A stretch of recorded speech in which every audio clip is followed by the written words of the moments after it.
Ya dan gara-gara kejadian tersebut, akhirnya si Jerome ini sampai membuat sebuah video klarifikasi dan permohonan maaf karena telah mendukung timnas Indonesia gitu ya.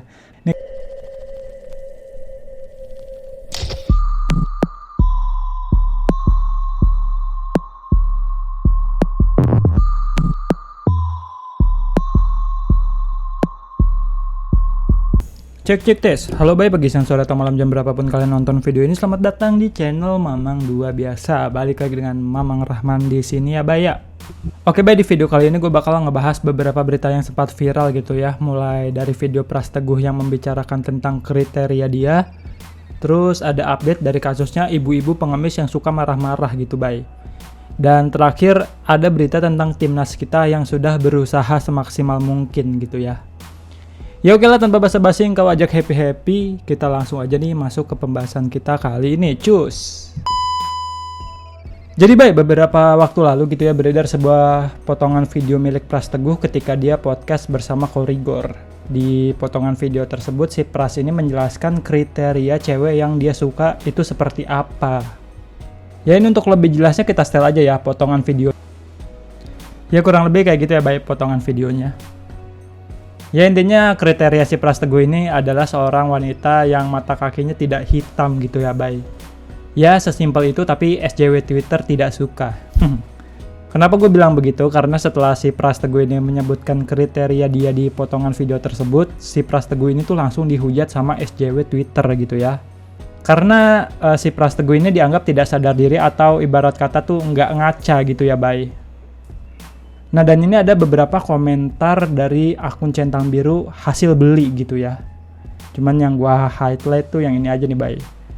Dari ngeselin. Si Pras ngomong begitu kayak nggak sadar diri bentuknya gimana. Hadeh. Ini lu gagal nyimak apa gimana sih bang?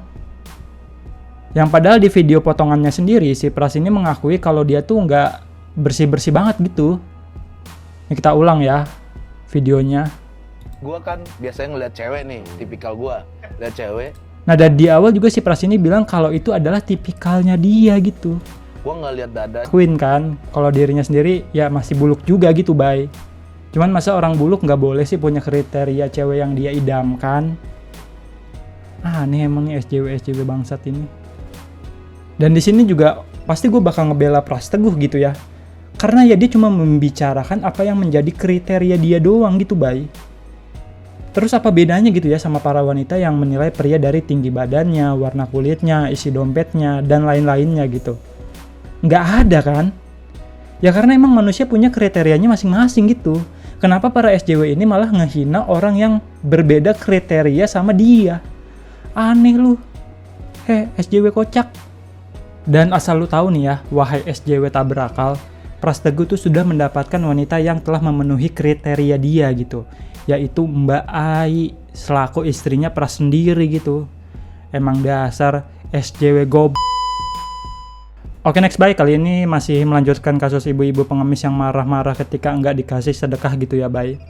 Jadi sekarang ibu-ibu pengemis tersebut tuh sudah mendapatkan julukan Angry Mom dari para netizen gitu ya bye.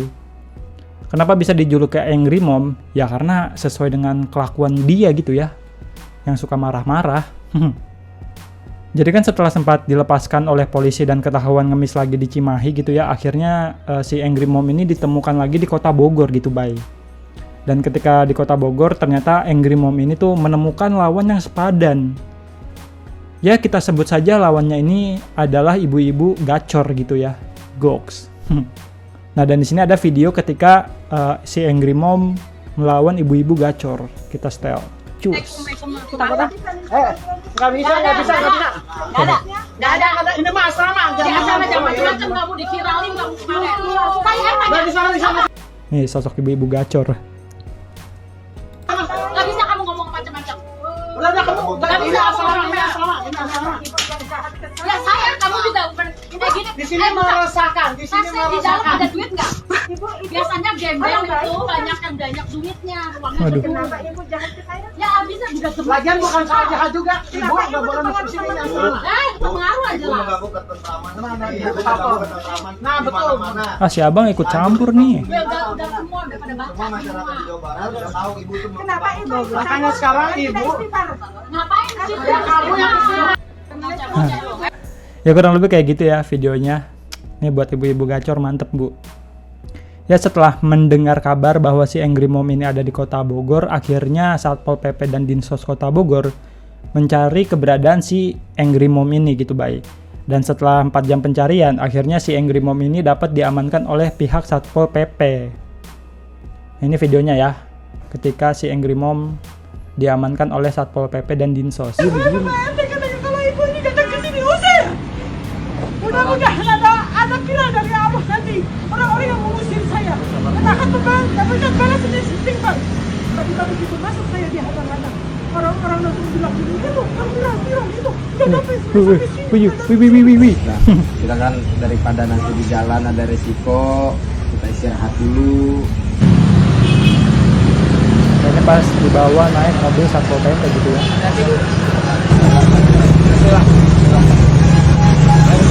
Berisik banget anjir. Memang tidak bisa menetap dari dulunya seperti itu. Saya siap capek, tapi Allah belum ngasih jalannya. Tapi sorry apa saya berserah.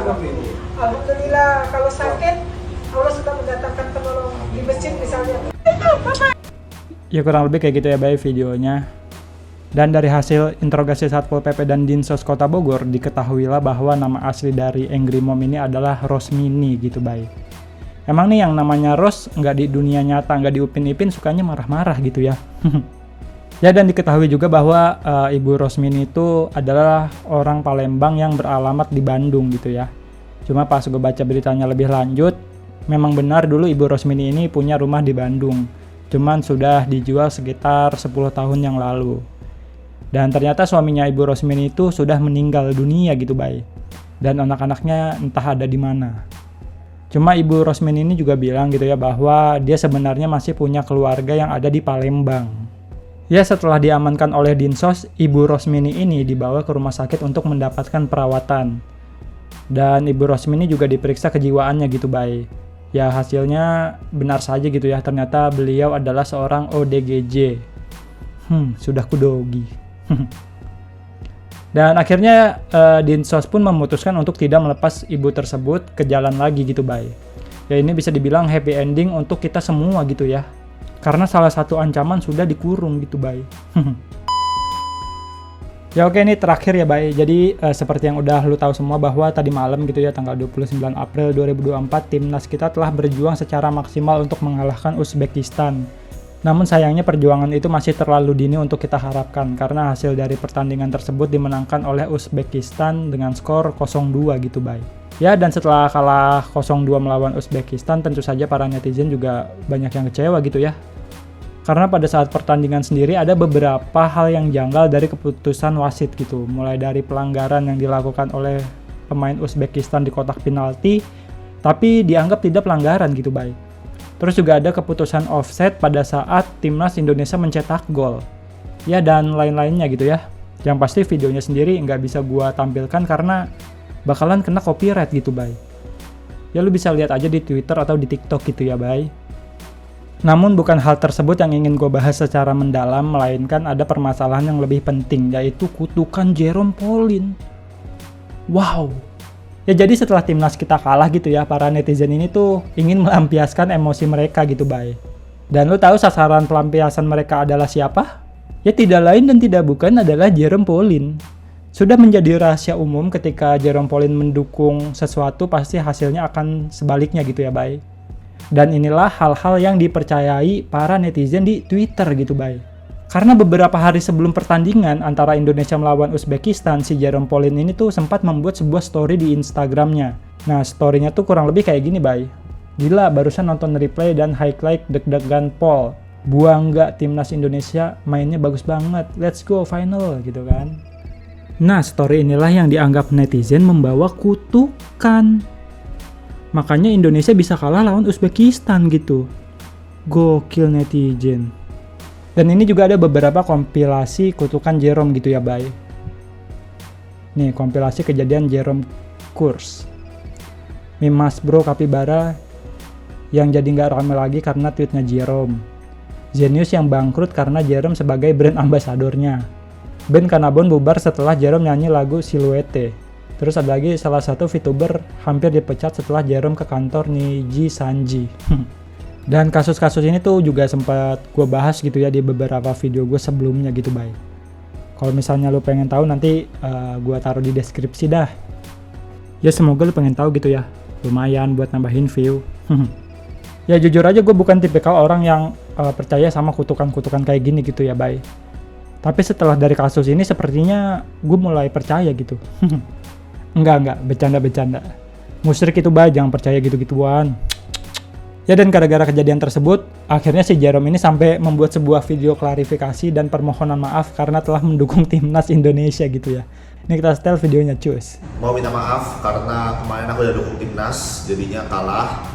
Kedepannya aku bakal dukung lawannya timnas. Iya, Dan betul. semoga timnas Indonesia bisa juara 3 di AFC dan bisa lolos ke Olimpiade Paris. Mantap. Mantap. Halo semuanya, aku Ya kurang lebih kayak gitu ya, Bay, videonya. Ini kayaknya sih setelah sering dituduh membawa kutukan, akhirnya Jerome kayak jengah gitu ya, Bay. Dan malah membuat video seperti ini gitu, Bay. Ya menurut gue sih ini mah video buat kocak-kocakan aja gitu, Bay. Karena memang di kasus-kasus sebelumnya gitu ya, si Jerome ini nggak pernah membuat video klarifikasi kayak gini gitu, Bay. Jadi ya menurut gue ini sekedar kocak-kocakan aja gitu, Bay. Lagian juga netizen aneh banget dah, asal ada sesuatu kejadian kayak gini selalu main cocokologi gitu.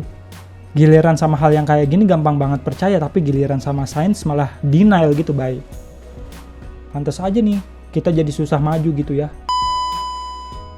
Ya oke lah, Bay, segitu aja video gue kali ini. Kalau ada info yang salah atau lo mau menambahkan info tertentu bisa langsung koreksi gue di kolom komentar gitu ya. Ya masih ada satu pertandingan terakhir gitu ya, antara Indonesia melawan Irak di tanggal 6 Juni nanti. Untuk memperebutkan peringkat ketiga gitu, Bay. Dan bener tuh untuk Jerome, semoga tanggal 6 nanti harusnya tuh Anda mendukung Irak gitu ya. Jangan mendukung Indonesia. Ya oke, Bay, Mamang Rahman cabut dulu. Jangan lupa like, comment, subscribe, sama share dong. Oke?